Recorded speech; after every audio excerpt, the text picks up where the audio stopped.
My paintings from an exhibition I had there. It was October, I was 29 years old, and he seemed about the same age. He spoke broken English. I spoke no French at all. I really didn't have a clue who this guy was. The day was mild, sunny, and blue. It was a warm and comfortable French day. A great day to hitchhike. It was around 4:30 p.m. when I met him at a gas station somewhere in France. I hopped into his little old car, happy to have score a ride. We drove off to Paris on the main highway after some small talk mainly about where I'm from. He reached over my lap and opened the glove compartment. He pulled out what looked like a bunch of passports. They were passports. He handed me all four. The first pretty girl was his girlfriend who died falling off the back of his motorcycle. He said the second, his girlfriend who died in a car crash. He told me the third girlfriend died from a brain tumor and the fourth fell off of a horse. He said I'm such an unlucky man. I agreed. He was unlucky. The uneasiness started then and only grew as the miles rolled on. He was in possession of four young women's passports. Soon after showing me the passports, the man said he wanted to take a shortcut to Paris. It wasn't really a question to me. Excellent, I thought, get me out of here ASAP. I assumed we would cut through some charming French villages on secondary roads past houses and farms. But no, instead we turned off onto an implausible dirt road off the main highway. Uh-oh. I thought not good, but I kept silent. Why we keep quiet is a mystery, perhaps because of our dumb manners at first. The road was out in the open through a field. We rolled over the typically vivid green French hillside until we finally reached the oncoming heavy woods.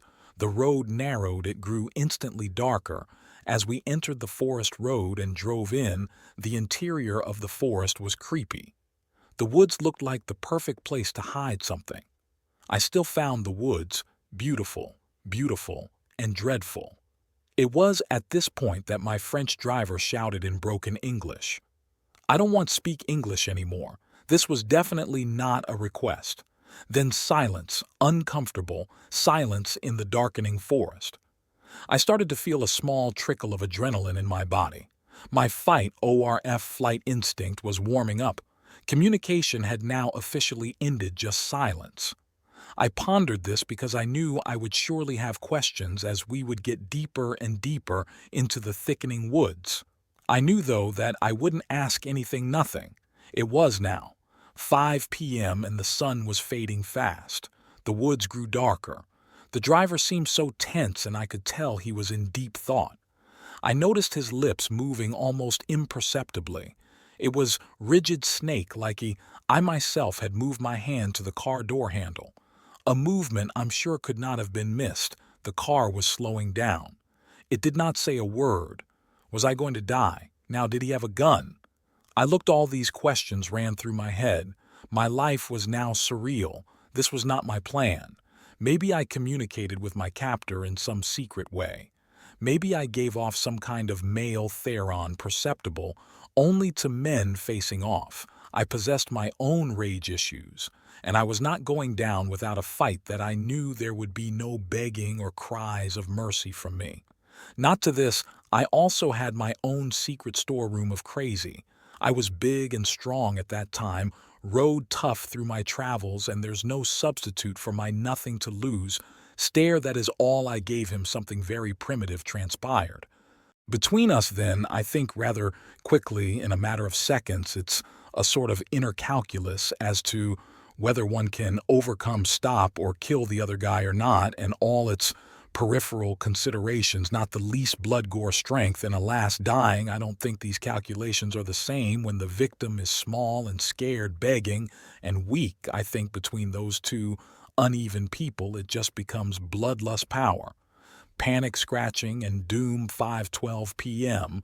The car was now moving really slow. I entered a very strange and new place in myself.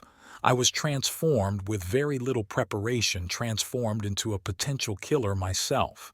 Maybe my chauffeur could read my mind or my body language or sense my intent or see my hand on his dirty door handle. It was the moment of truth.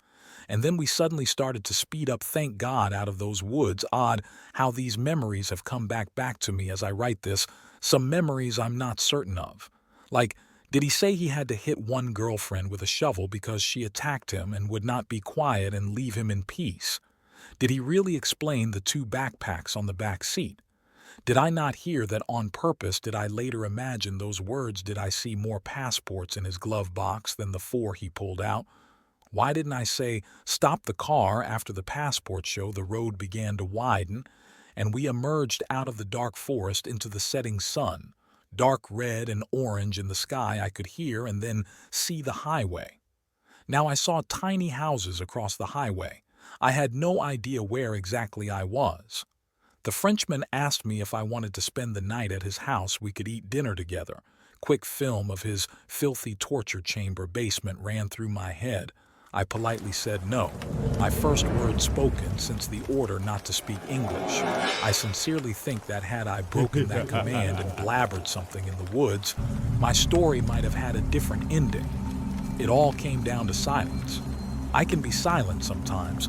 One needs to be to contemplate the next move.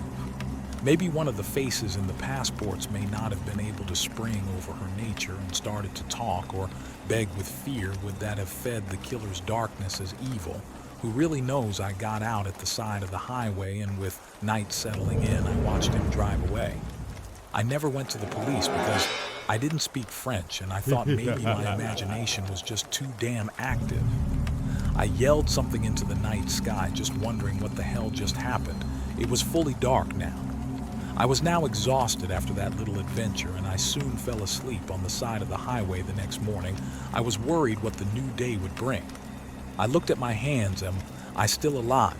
Jump ahead 20 years, and I'm teaching a German business student English in a cafe on a boulevard in Liege, Germany. For whatever reason, we discuss this topic, hitchhiking, and I tell him my story. My student promptly whips out his smartphone and Google French serial killers. Then he shows me pictures. There he was. I was shown a photo of serial killer Patrice Allegra. It was him all those years ago, me and him on that strange ride. I had never forgotten his face at that time. 1990, there was a reported serial killer leaving bodies of girls on the French roadsides and highways. He was in the midst of his killing hobby. Back then, I had heard about a killer on the loose. My French girlfriend told me to be careful, hitchhiking back. Then I've often wondered if the murdered women and other men may have been buried in those woods we passed through slowly. I now wish I had gone to the police and have, since subsequently tried. He's in jail and they're not interested. Maybe I could have helped stop more murders back then. That's heavy on my soul, and since then, I felt the dark light in my body. Maybe the souls of the girls escaped with me, desperate to get out of the forest. Thank you for watching. We hope you enjoyed our story today. If you liked the video, don't forget to hit the like button and subscribe to the channel to stay updated with our latest videos. Thank you for your continuous support. We appreciate all your comments and encouragement. If you have any suggestions or stories you would like to hear, please leave them in the comments. See you in the next video.